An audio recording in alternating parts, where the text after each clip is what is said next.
Welcome back to another bench press video. Today we're going to talk about sticking points in the bench press. We're going to be breaking it down into 3 different sticking points. So you have right off of your chest, 2 inches off of your chest, and then your lockout. Those are the 3 areas that typically we see issues with sticking points in that bench press. This video assumes that you have good technique and you have good mobility in the bench press.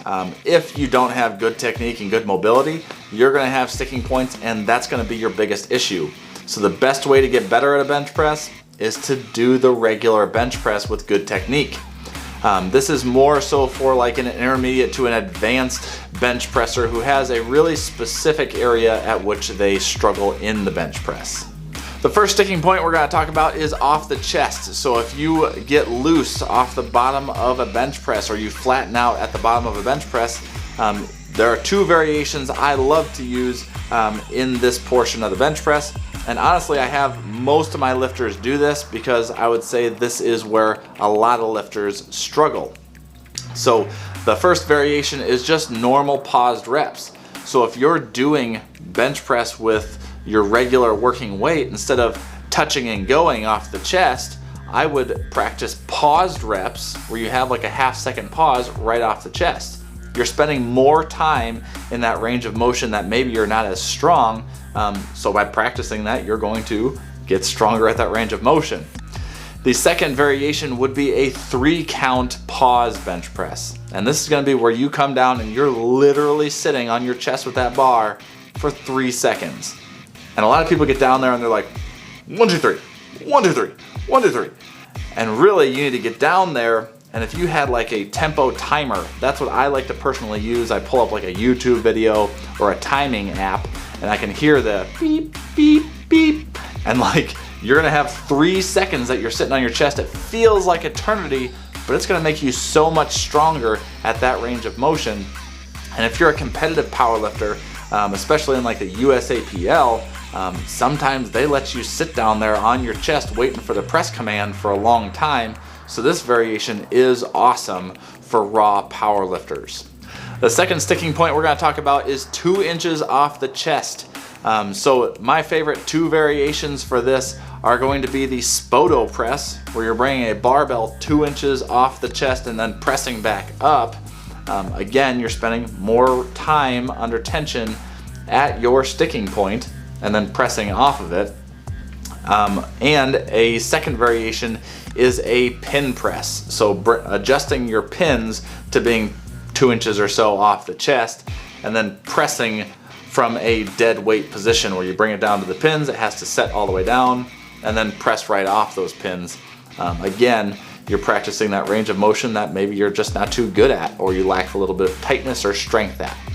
With the first 2 sticking points in the bench press, I like to focus on a little bit lower repetitions so I can focus on maintaining that tightness and really working on high quality repetitions.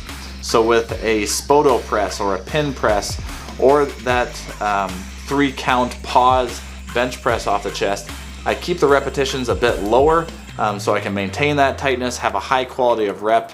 And really that's what's going to carry over to your basically your top end strength is those lower repetitions as well. And the third sticking spot on the bench press is your lockout. You've probably heard that the lockout is a lot of triceps in a bench press, and that is very true. So building additional tricep muscle is going to help with the lockout in a bench press. So working in some hypertrophy based exercises for your triceps like skull crushers are one of my favorite ones. A JM press is kind of a little bit different type of a movement, but I do like that for building mass in the triceps. Close grip bench press, or you could look at it as closer grip bench press, where you don't, if your competition grip is here, you could just bring your hands in just slightly. It doesn't have to be hands together. I've actually found that when you have hands all the way together, it can cause wrist pain in a lot of people.